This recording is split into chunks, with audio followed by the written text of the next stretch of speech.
মানুষ যখন মারা যায়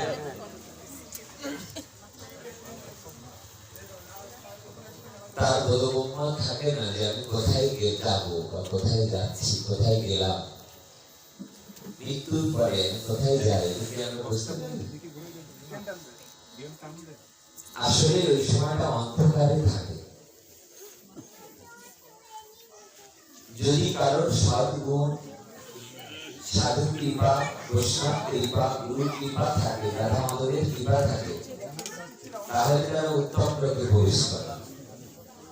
আর যদি এই জগতে কারোর উত্তম কোনো কর্ম, ভালো কর্ম, সৎকর্ম না করা থাকে, তাহলে নরকের অন্ধকার পথে তাকে যেতে হয়। তাই ঠাকুর বললেন যে জীবনে আর মরণে আমার গতি নাই। আমরা পাঠে প্রবেশ করার আগে ঠাকুর মহাশয়ের এই পথ আমরা উচ্চারণ করি, আমরা ভগবানের কথাতে প্রবেশ করব। আপনারা সকলে মিলে যারা নতুন শুনছেন তারা একটু অন্তর্মনা হয়ে শ্রবণ করুন, আর যারা যুগ ধরে শুনে আসছেন তাদের তো হাত ভেঙে গেছে, তারা সঙ্গে রাধা কৃষ্ণ প্রাণ মর যুগল কিশোর, রাধা কৃষ্ণ প্রাণ মর যুগল কিশোর, জীবনে মরণে গতি আর রাহিব, জীবনে মরণে গতি আর রাহিব, রাধা কৃষ্ণ যুগল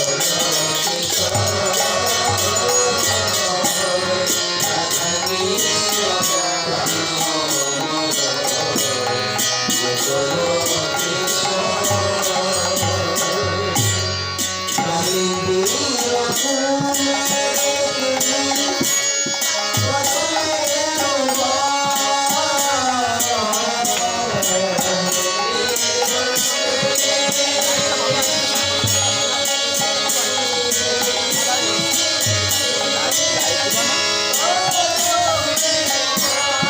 যদি মনে মনে যমুনার পায়ে এই কদম্ব বাণী রাধা মাধবকে রত্ন বেদির উপর বসাবো, আর চূড়া চন্দ্র দিয়ে চামড় ধুলাবো কবে। খুব একটা কথা মনে পড়ে, এবার যখন বৃন্দাবনে গেলাম, যমুনার পাড়ে একটা গাভী মা, একটা গৌমাতা পার হয়ে আসছে। ইউটিউবে আপনারা দেখছেন, এটা অন্য একটা গাভী মা, এটা আমাদের সম্মুখে কথা বললি তো আমাদের সাথে একজন বলছে এই গাভী মাটা আসছে কোথা থেকে, আসছে কোথা থেকে। তার পাশ থেকে একজন বললেন যে প্রতিদিন সকালবেলায় এই গাভী মাটা পাশের মন্দিরে আসে দুধ দিতে, আবার ওখানে যারা আছেন ওদেরকে দুধ কোনো বাছুর নাই, বাছুর ছাড়াই এসে গাভী মা এসে দাঁড়াবে, পূজারী ওখান থেকে দুধ দোয়াবে, তারপর আবার যমুনা পার হয়ে আবার কোথায় চলে যাবে। এগুলো দেখতে নিজের বিবেকে নাড়া দেয়। একটা গাভী হয়ে প্রতিদিন সেবা করে যাচ্ছে তারা, কোথায় যমুনা আর কোথায় পার হয়ে মন্দিরে আসতে সেবা করতে। এই জন্য ঠাকুর মশাইকে পড়াটা গাইছি যে কবে এমন সেদিন আসবে যেদিন রত্ন বেদির উপর তাদের বসাবো, বসি আমি মালা চন্দনে চর্চিত করবো, আমি পাখার বাতাস করবো। আমাদের এই ভাগ্যে হবে তো? হবে? হওয়ার জন্য একটু চেষ্টা করার প্রয়োজন। অনেক চেষ্টা না করলে যেমন কেউ একটা ভালো স্থানে আসে, কেউ এমএ পাস করে না, বিশেষ ক্যাডার হয় না, অনেক চেষ্টা করতে হয়। তেমনি রাধা মাধবকে যারা হৃদয়ে বসাতে চায় তাদের অনেক চেষ্টা প্রয়োজন। গাথিয়া মালতীর মালা দেব তোহার বলে, গাথিয়া মালতীর মালা দেব তোহার বলে, গাথিয়া মালতীর মালা,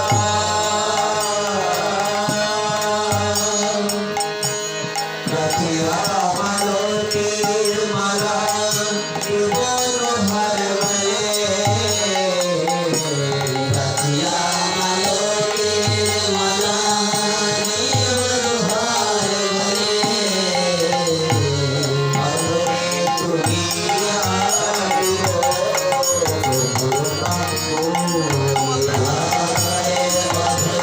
তুমি আদিও রাধা কৃষ্ণ প্রাণ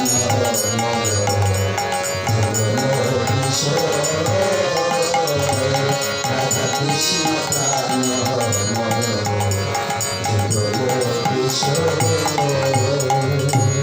ললিতা বিশাখায়াদি কত সখী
ভগবান বৈজ্ঞানিকের কষ্ট হয় সংস্কৃতে লেখা, অনেকে ভালো লেখাপড়াও জানে না, অনেকে আবার পরিবেশ পায় না, বাবা মা পায় না, অথবা বিশাল কথা যে এই কথা কথা করছে লোকের ভিতর তো আসলাম তো এরকম কথা আপনারা অবাক হবেন। খুচরো পয়সা এটা যদি ফরিদপুর, ভাঙ্গা, মকসেদপুর, মাদারীপুর হতো তাহলে 10-20 হাজার ভক্ত হলেও কোনো পিন পয়েন্ট সাউন্ড, কোনো কথা ছিল হবে না। কেন? তারা অনেক দিন ধরে শ্রম করতে করতে তারা এগিয়ে গেছে। আপনারা বাংলাদেশের অনেক জেলাতে যদি যেতে দেখতে যেমন আমরা মাঝে মাঝে তালাই গেলাম, আশ্চর্য যেতে হ্যাঁ কত ভক্তের মাঝে আমি ওদের কাছে জিজ্ঞাসা করলাম যেখানে কত ঘর হিন্দু আছে,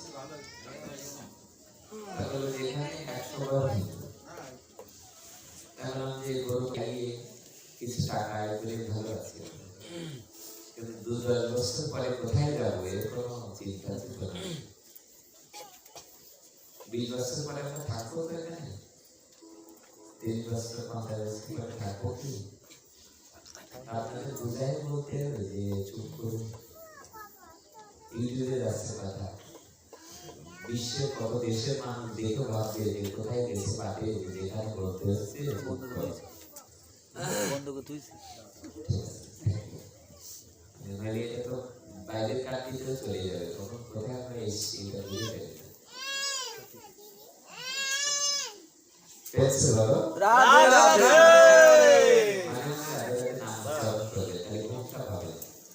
তারা সংসারে অনেক কষ্ট করে, যেমন আমরা প্রতিদিন সারাদিন স্কুল কারুণ্য ঘন ঘনতম প্রাপ্তস্য কল্যাণ গুণার্ণবশ্য বন্দে গুরু শ্রী করুণাবতার। হে কৃষ্ণ করুণা সিন্ধু দীনবন্ধু জগৎপতি গোপীশ গোপীকান্ত রাধাকান্ত নমস্তুতে। তপ্ত কাঞ্চন গৌরাঙ্গী রাধে বৃন্দাবনেশ্বরী বিশ্বভানু সুতে দেবী প্রণামামি হরিপ্রিয়া। বাঞ্ছা কল্পতরুভ্যশ্চ কৃপা সিন্ধুভ্যো এব চ পতিতানাং পাবনেভ্যো বৈষ্ণবেভ্যো নমো নমঃ। জয়রূপ সনাতন ভট্ট রঘুনাথ শ্রীজীব গোপাল ভট্ট দাস রঘুনাথ। এই ছয় গোসাই করি চরণ বন্ধন, যাহা হইতে বিঘ্ন নাশ হয় অরিষ্ট পূরণ। এই ছয় গোসাই গবে ব্রজে করলেন বাস, রাধা কৃষ্ণের নিত্য লীলা করিলা প্রকাশ। আজানুলম্বিত ভুজ কনকাল রাত, সংকীর্তনৈক ভিতর কমলা দাস। বিশ্বম্বর দিগবর যুগধর্ম কাল, বন্দে জগৎ প্রিয় কর করুণায় অবতার। আনন্দ লীলাময় বিগ্রহায় হে মাভ, দিব্য কৃষ্ণ কৃষ্ণ হরে হরে, হরে রাম রাম রাম হরে হরে। নিতাই গৌর শিবনাথ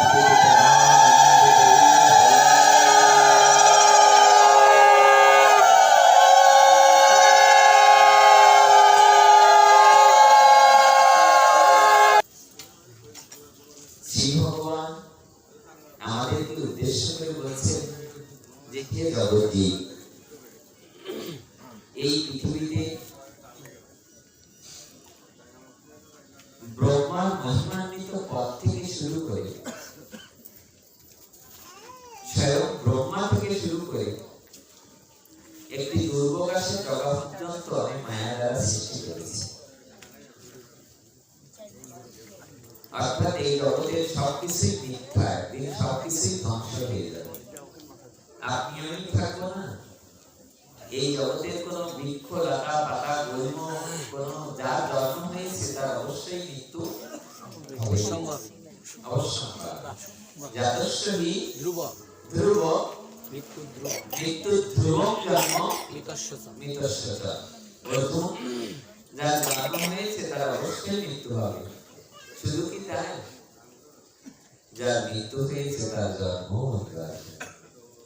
তার মানে আজ যদি আমি মারা যাই, তাহলে কাল মানে আমরা যদি মনে মনে একটা ভাবনা আসে যা মরে গেলাম তো বেঁচেই তো গেলাম, এরকমটা না। আমাকে আবার পুনরায় জন্মাতে হবে। কিন্তু সমস্যাটা যেটা, আমার কর্মফল যদি খারাপ হয় তাহলে আগামী জন্মে যদি আমি কুকুর হই, যদি আমি বালিমা হই, বৃক্ষ লতা পাতা হই, সেখানে আমার করণীয় কি? এই জন্য যখন বলে গিয়েছিলেন, বৃন্দাবনে গিয়েছিলেন উদ্ধব মহারাজ, তখন গোবিন্দ, আপনারা জানেন যে ভাগবতে 3 জায়গায় ভগবান কেঁদেছেন। কয় জায়গায়? 3 জায়গায়। একবার যখন সুদামা গোবিন্দের সঙ্গে দেখা করতে এসেছিলেন মথুরা, তখন সুদামাকে দারোয়ানরা বের করে দিচ্ছেন। সকালে যখন বের করে দিচ্ছেন, তখন শ্রী গোবিন্দ দূর থেকে উপরে দাঁড়িয়ে দাঁড়িয়ে দেখছেন যে আমার প্রাণের সখা, আমার প্রাণের বন্ধু আমার সঙ্গে দেখা করতে এসেছে। গোবিন্দ তখন দৌড়ে গেলেন তার প্রাণ সখাকে বন্ধুকে আনার জন্য, কারণ সুদামা বাল্য বন্ধু গোবিন্দ। এই সময় গোবিন্দকে ডেকে নিয়ে অন্তর্মহলে নিয়ে গেলেন এবং অন্তরে নিয়ে যে নিজে যে আসনে বসে দ্বারকা রাজা, সেই রাজার আসনে সুদামাকে নিয়ে যে আসনে বসলেন। সুদামা ঝরঝর করে কাঁদতে লাগলেন আর বললেন, এই দরিদ্র বন্ধুকে তুমি ভিতরে নিয়ে আসলে, তাও আর এই আসনে বসাচ্ছ? গোবিন্দ বললেন, বন্ধুর আসন বন্ধুর জায়গায় হওয়া উচিত। এ জগতে বন্ধুকে অবশ্যই ন্যায্য সম্মান দেওয়া উচিত। উনি রুক্মিণী সত্যভামাকে বললেন, আমি তার চরণ জল করবো নিজে যখন চরণ জল করবেন, তখন রুক্মিণী সত্যভামাজি গোলাপ পাপড়ি সহ সুগন্ধ জল নিয়ে আসলেন চরণ ধুয়ে দেওয়ার জন্য।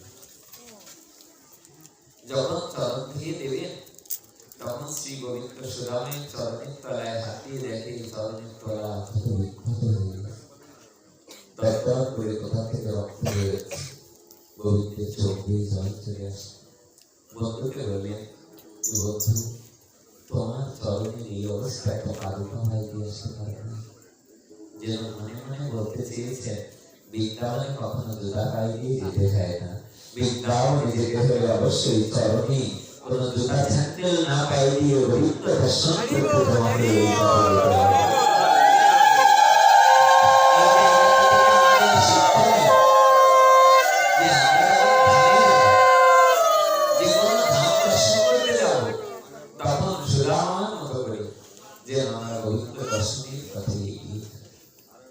যেন রাজা আমি, আমার ঘরে অনেক টাকা আছে, আমার অনেক টাকা দিয়ে জুতা কিনেছি, এইগুলো প্রদর্শন করানোর জন্য যেন কেউ বৃন্দাবন না যায়।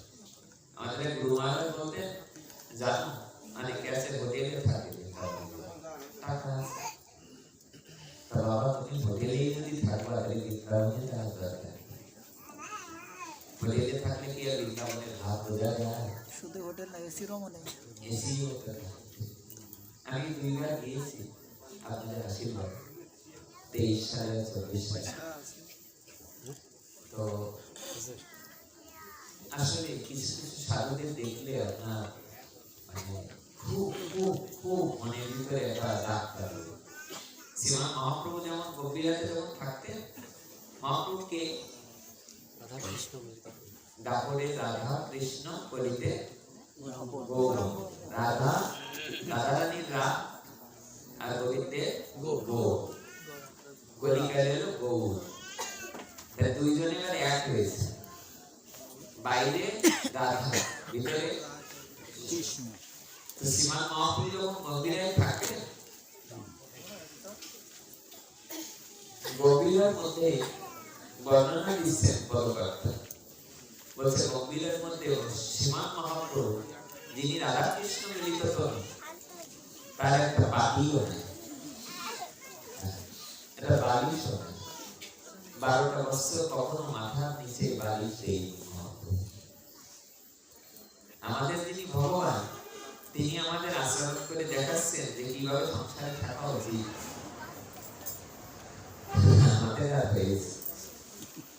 আমাদের একটু অপরিষ্কার অপরিচ্ছন্ন হলেই আমরা কেমন হয়ে যায়। আর মহাপ্রভু এই প্রেমদান লীলা, এটা সাধারণ ব্যাপার। আমরা কোথা থেকে বলতে বলতে এখানে আসি। আমরা বলছিলাম যে 3 জায়গায় শ্রী গোবিন্দ কেঁদেছিলেন। একটা হলো যখন সুদামা দেখা করতে এসেছিলেন, আর দ্বিতীয় হলো যখন বিশ্বদেব সরস্বতীয় ছিলেন। আপনারা জানেন যে তীরের সমস্ত তীরের ফলাগুলো যখন বিশ্বদেবের অঙ্গে দিয়ে লাগে, হ্যাঁ, সমস্ত অঙ্গে যখন তীরের ফলা লেগেছিল, তখন ওনার শেষ নিঃশ্বাস ত্যাগ হচ্ছে। অর্জুন যুধিষ্ঠির মহারাজ ওনার তো যুদ্ধে বেঁচেছিল, পঞ্চ পাণ্ডবই বেঁচেছিল। যুধিষ্ঠির মহারাজ এই বললেন, দাদু তুমি এখনো কাঁদছো দাদু, সংসারের মায়া তোমার এখনো গেল না, তীরের ফলার পরে স্বয়নে আসো, এখনো তোমার চোখ দিয়ে জল পড়ছে, মায়ের সংসারের কথা খুব মনে হচ্ছে দাদু। তখন দাদু বলেন যুধিষ্ঠির, দাদু শোনো, আমার সংসারের জন্য চোখে জল আসছে না, আমার এই কান্নাটা পাচ্ছে এই জন্যে যে আমাকে দেখা দিতে চেয়েছিল, সে আমাকে একবারের জন্য দেখা দিতে চায়, আসলো না, আমি তাকে দেখতে দেখতে চলে যাবো, এই আমার কথা ছিল তার সাথে। যেদিন দুর্যোধনের সব ভাইদের মৃত্যু হয়ে যাচ্ছে, তখন দুর্যোধন যে ক্রোধ ভয়ে বলেছিল যে দাদু আমার খাও আর আমার পড়ো, অথচ পঞ্চ পাণ্ডব আমাদের ভাই লোকের বেছে বেছে মারছে। তখন দাদু বলেছিলেন, যখন খাবারের ফোঁটা দিলি, যা আজ তোর বউকে আমার কাছে রাত্রে পাঠাবি, তারা সামনে আসে, ওরা হরিকথা শুনতে কত দূরে চলে আসে। আমরা অবাক হয়ে যাই মাঝে মাঝে যে মানুষের মনের মধ্যে ভগবানের কথা শোনার কত ইচ্ছা কত দূরে দূরে চলে যায়। আমরাও গুরুদেবের কৃপায় কত দূরে দূরে হরিকথা শুনতে চলে যায়। কোথায় ছিলে, কোথায় মারা গেল, কত দূরে দূরে চলে যায়। এটা আমাদের আনন্দই লাগে। যে বুঝেছে সে এগিয়েছে, কিন্তু যে বোঝে নাই সে কি আর আগায়? দেখছে বলো? রাধে রাধে। সামনে আসে। এই দেখ। আসুন।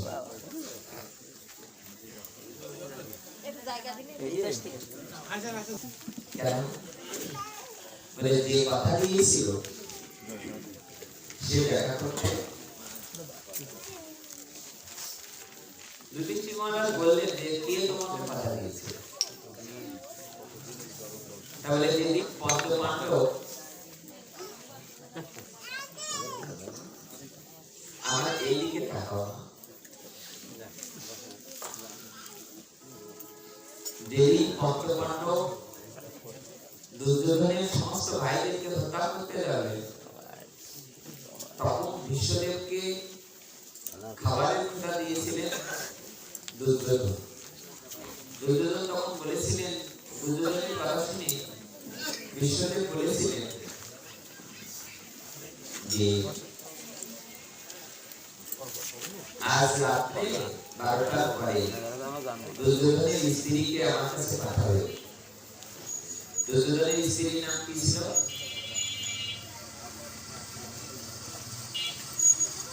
ভানুমতি। ভানুমতি। আর ভানুমতি তখন ভানুমতিকে দিয়ে দুর্যোধন বললেন যে আজকে রাত্রে দাদুর কাছে যাবে, দাদু আশীর্বাদ করার জন্য বসে থাকবে। ভানুমতি তখন বললেন যে হ্যাঁ, তোমার দাদু তো অবিবাহিত, আমি দাদুর কাছে এই রাত্রে যেতে সুযোগটাকে নিয়ে শিবরিত। এখানে পদবারটা আমাদের, আমি কার জন্য একটা কীর্তন শুনলাম একদিন, সম্ভবত দাদা পদ মিস্ত্রি। তখন কীর্তনে বললেন যে কিছু কিছু পরিবারে পুরুষ হয় মরদ, আর কিছু কিছু পরিবারে পুরুষ হয় গাঢ়। গাঢ় গাঢ়। তো উনি ভাষাটা বললেন, উনি বললেন যে দুর্যোধনের পরিবারে স্ত্রী মরদ। স্ত্রী বললেন, স্ত্রী স্বামীকে শাসন করছে, বলছে যে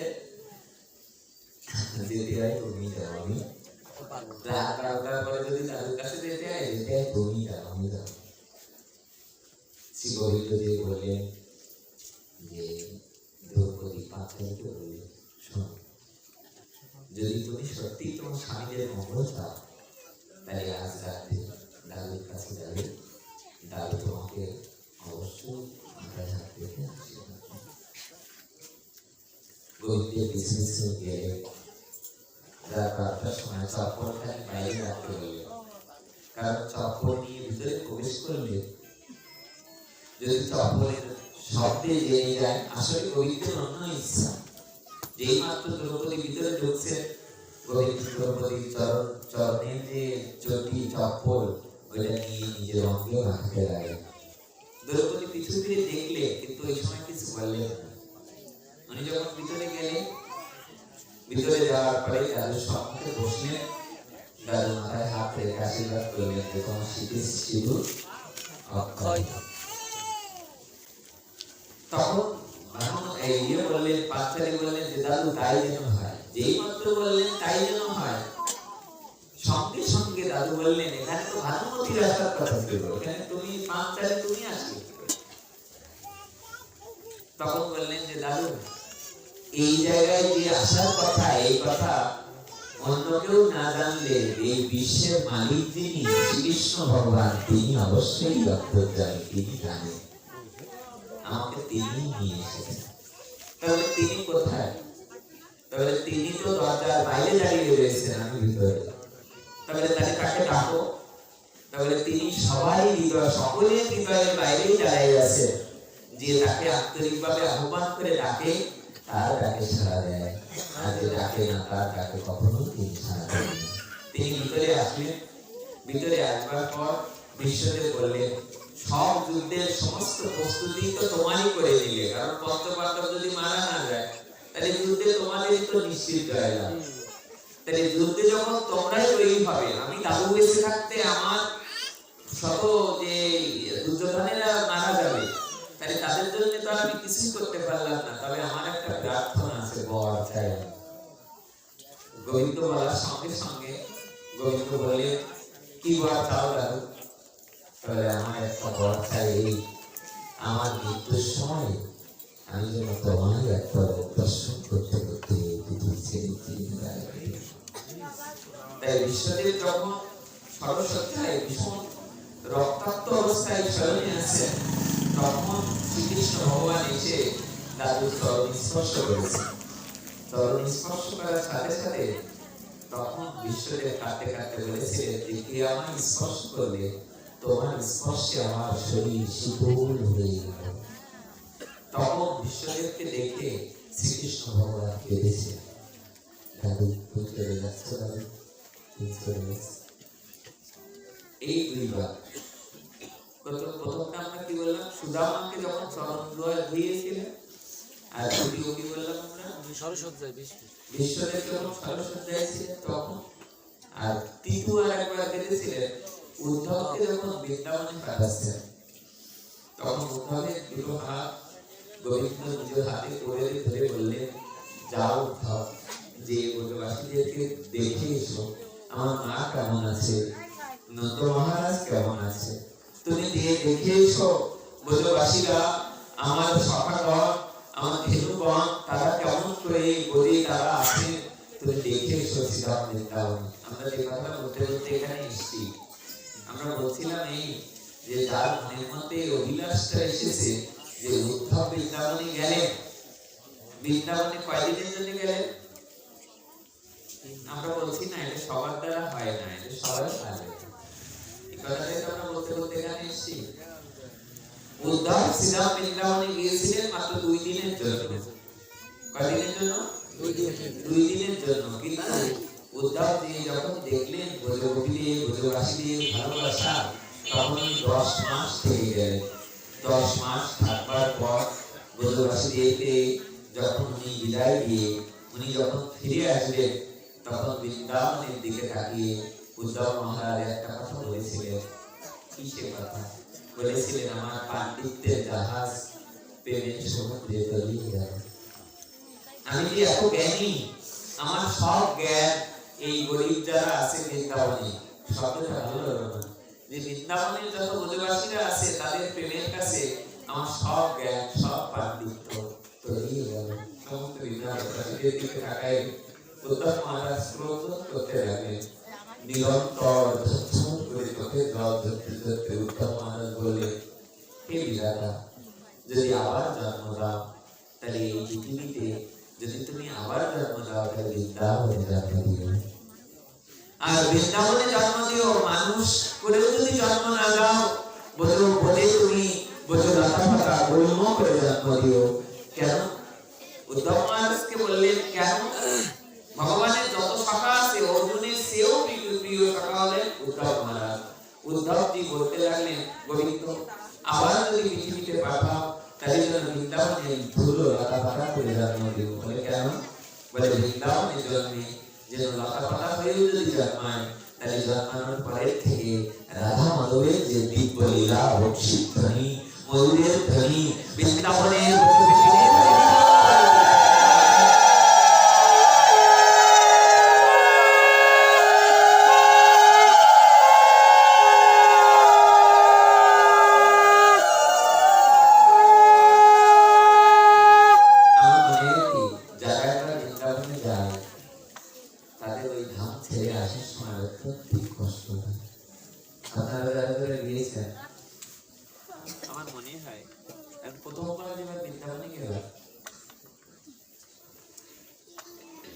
মথুরা স্টেশনে এসে কিছু ভক্তরা এক জায়গায় জমা হয়ে গেছে।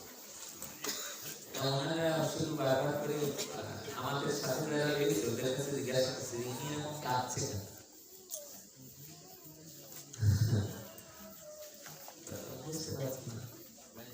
আসলে বৃন্দাবনের থেকে আসার সময় মানুষের কান্না পায়, এর একটাই কারণ, সেটা হলো যে এই বৃন্দাবন মাধুর্যের ধাম। দেখবে 2-3 দিন 4 দিন বা 7 দিন পর্যন্ত এই আবেশটা থাকে, এরপরে এসে আর এই আবেশটা আস্তে আস্তে আস্তে আস্তে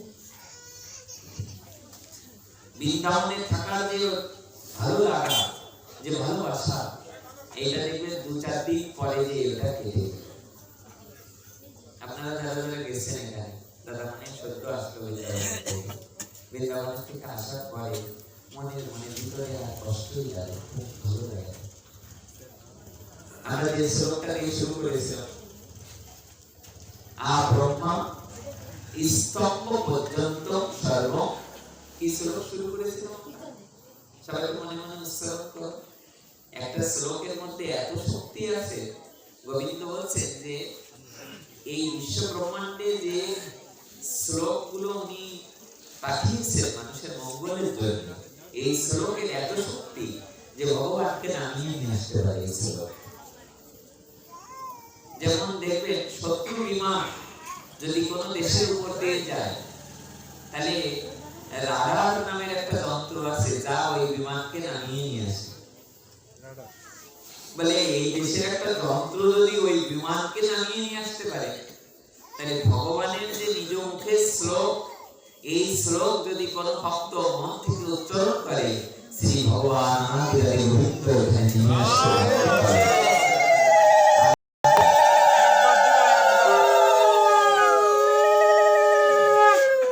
আমরা যে শ্লোকটা উচ্চারণ করলাম, আ ব্রহ্মা স্তম্ভ পর্যন্ত সর্ব মায়াময় জগৎ সত্যম সত্যম পুনঃসত্যম হরের নামই কেবলম। ভগবান বললেন, শোনো, এই বিশ্ব ব্রহ্মাণ্ডে ব্রহ্মার মহিমান্বিত পদ থেকে শুরু করে একটা দুর্বকাশের ডগা পর্যন্ত আমি মায়া দিয়ে সৃষ্টি করেছি। তাহলে সবই যদি মায়া দিয়ে সৃষ্টি করো, সবই যদি সংসারের মিথ্যা হয়, তাহলে সত্য বস্তু কি? ভগবান তখন বললেন, এই জগতের সত্য বস্তু একটাই আছে। সেটা কি? বলে আ ব্রহ্মা স্তম্ভ পর্যন্ত সর্ব মায়াময় জগৎ সত্যম সত্যম পুনঃসত্য।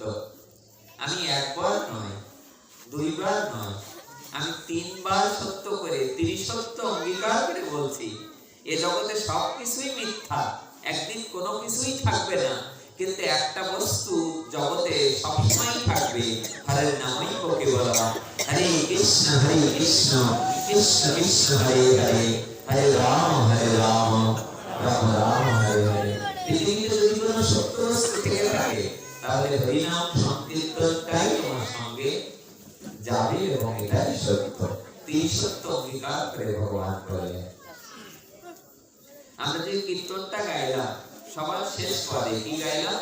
সেবা অভিলাষ মাগে। কি অভিলাষ মাগে? অভিলাষ মানে কি?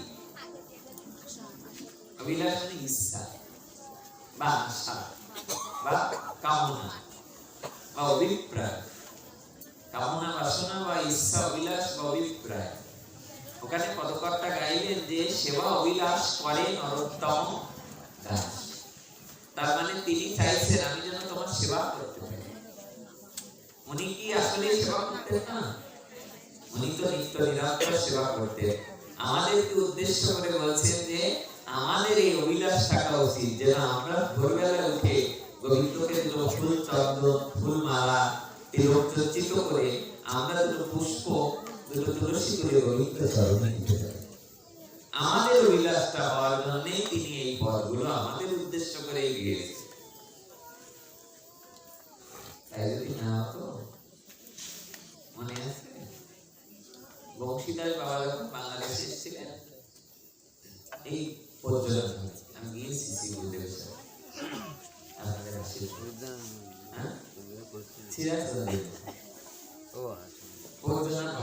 যেখানে রবীন্দ্রনাথ ঠাকুর আসা যাওয়া করতেন, পর্যটনে আসা যাওয়া করতেন না? আপনারা জানেন সবাই, বাংলাদেশে উনি কিসে আসতেন, এই কুটিবাড়ি আসতেন, পর্যটনে আসতেন। তো পর্যটনা নামে আমরা শ্রী গুরুদেবের সাথে গিয়েছি, তখন অবাক হলাম দেখে। তখন 2017-18 সাল হবে। অবাক হয়ে গেলাম যে 14টা মাদল, 14 মৃদঙ্গ নিয়ে আমাদের কীর্তন করতে করতে ভিতরে নিয়ে গেল। শ্রীগুরুদেব অঝরে কাঁদতে থাকে। আমার বলছে, মাস্টার, সিধা বৃন্দাবনে মানুষের ভক্তি দেখেছি, আর এই জায়গায় এসে মানুষের ভক্তি দেখছি। 14টা মৃদঙ্গ এনে কি কীর্তন আনন্দ করতে করতে আমাদের ভিতরে নিয়ে যাচ্ছে সব ধর্ম করা। 400-500 ইয়ং ছেলেরা কোথা থেকে যে তারা এসছে, তারা সকলের ধুতি পরা, আর প্রায় 200 মায়েরা যাদের এক কালারের কাপড় পরা, তারা প্রত্যেকের হাতে মাঘ মাস তো, মাঘ মাসে তখন কিছু গাঁদা ফুল ফোটে, এই গাঁদা ফুল প্রত্যেকের হাতে গাঁদা ফুল আমাদেরকে ছিটাতে ছিটাতে ভিতরে নিয়ে যায়।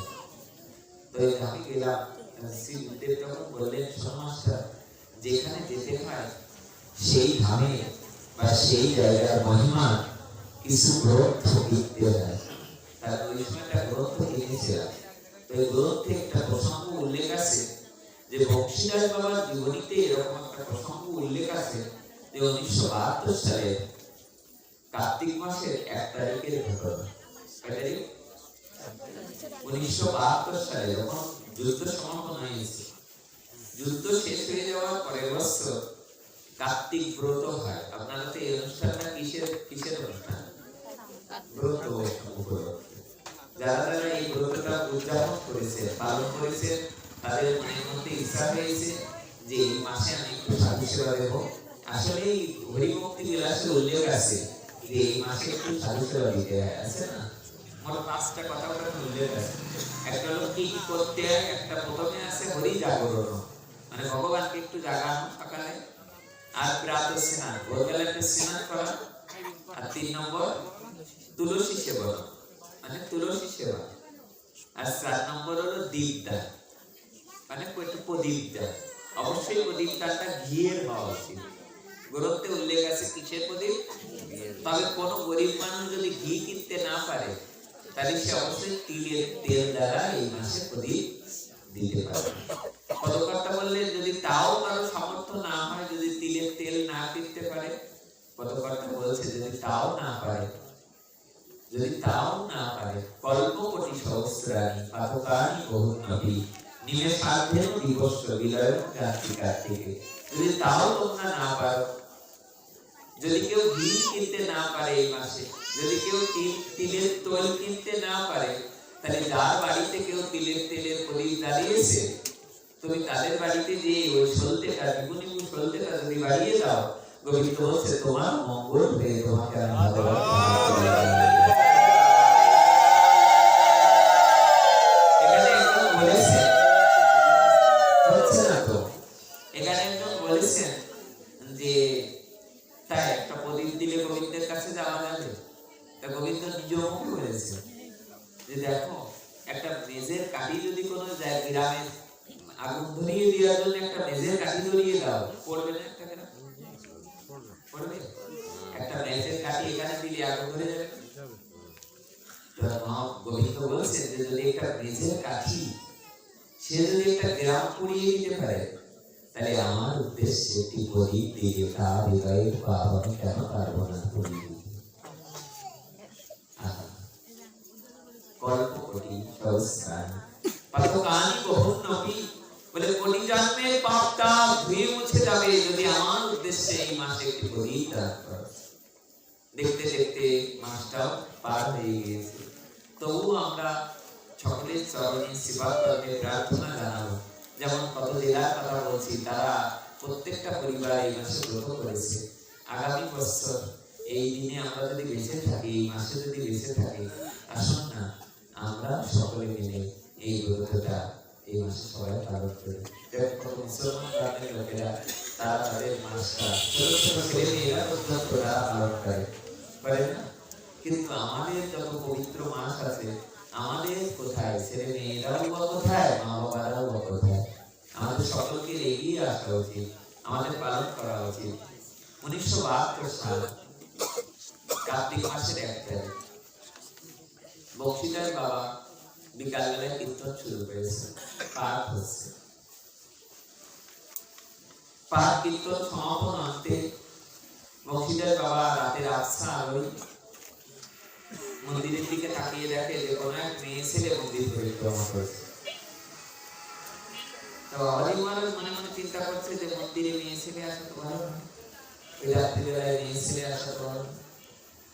উনি তাকিয়ে তাকিয়ে দেখছে, আর তখন তো শুক্লপক্ষ, দুটো পক্ষ থাকে দেখবেন কার্তিক মাসে, কত 15 দিন শুক্লপক্ষ থাকে, আর আর পরের 15 দিন যে কৃষ্ণ পক্ষ থাকে, এরপর আবার ধীরে ধীরে চাঁদ ওঠে, তারপরে রাস হয়, তাই তো? এই যে 2-3 দিন আমাদের রাসের সময় যাচ্ছে। প্রথম প্রহরে প্রথম দিন যখন চাঁদের আচ্ছা আচ্ছা আলোয় বাবাজি মহারাজ তাকিয়ে দেখে যে একটা মেয়ে ছেলে মন্দির পরিক্রমা করছে। তা বাবা 1 পায়ে 2 পায়ে একটুখানি এগিয়ে এসে উনি ওই অন্ধকার আলোয় হঠাৎ করে দেখে বলছে, কে? আরতি।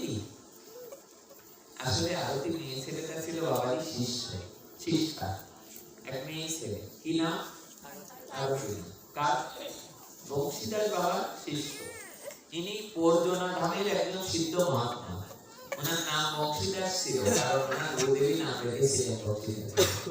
কারণ ওনার কণ্ঠ এত সুন্দর ছিল যে ওনার কণ্ঠস্বর শুনলে মানুষ মনে করত যে বাঁশি সুরের মতো। বংশীদাস বাবা 1 পায়ে 2 পায়ে এগিয়ে দিয়ে বললেন, কে রে মা? এই আরতি নাকি? কে মন্দির পরিক্রমা করছে? আরতি। ভাঙা ভাঙা কণ্ঠে আরতি ওখান থেকে উত্তর দিচ্ছে, হ্যাঁ বাবা আমি আরতি। বলছে যে কি রে মা, এই ভর রাত্রে এসে তুই পরিক্রমা করছিস, সবাই পাঠ সমাপন করে কীর্তন সমাপন করে প্রসাদ পেয়ে সবাই বাড়ি চলে গেছে, আর তুই এই রাত্রে এসে মন্দির পরিক্রমা করছিস? আরতি কাঁদতে কাঁদতে এগিয়ে আসে, এসে বাবার প্রতি স্মরণ করে বলতে লাগলেন, বাবা আমি অসুস্থ অবস্থায় কি করব? আমি যাতে সবার কোনো ব্যাঘাত বিঘ্ন না করি, তাই অসুস্থ অবস্থায় এসেছি। আসলে আরতি ছিল সন্তান সম্ভব, 10 মাস অন্তে তার বাচ্চা হবে, ওই আর 2-3 দিন পরে তার মা বাচ্চা হবে। তবে তুই এই অবস্থায় কেন এসেছিস মন্দিরে? তোমরা একটু আগে পদ গাইলে না, শ্রীকৃষ্ণ চৈতন্য প্রভু দাসের অনুদান, সেবার অভিলাষ করে নরোত্তম দাস, রাধা কৃষ্ণ প্রাণ যুগল কিশোর। এই রাত্রে এসেছিস কেন? আর এই কাল তো দেব, পরশুদিন তোর বাচ্চা হবে, তুই এই অবস্থায় কেন এসেছিস মন্দিরে? আরতি কাঁদতে কাঁদতে বাবাকে বললেন, বাবা আজ যতদিন ধরে আপনার কাছ থেকে দীক্ষা পেয়েছি, দীক্ষা পাওয়ার পরে ওই বছরের থেকে জীবনে কোনদিন কার্তিক মাসে কোনদিন মন্দিরে আসিনি, এরকম কোনো দিন আমার জীবনে নেই। যেদিন থেকে আপনার কাছ থেকে দীক্ষা গ্রহণ করেছি, তারপরের থেকে কার্তিক ব্রতে এসে কার্তিক ব্রতে মন্দির পরিক্রমা করা, প্রসাদ ভক্ষণ করা, কীর্তন আনন্দ করা, গীতা ভগবত পাঠ শ্রবণ করা করেছি। আজ আমার সন্তান সম্ভব, আমার 2 দিন পরে বাচ্চা হবে বলে আমার বিবেক আমাকে বাড়ি রাখতে দিল না বাবা। 10 মাস একটা বাচ্চা পেটে নিয়ে সে পাঠ শুনতে চলে এসেছে।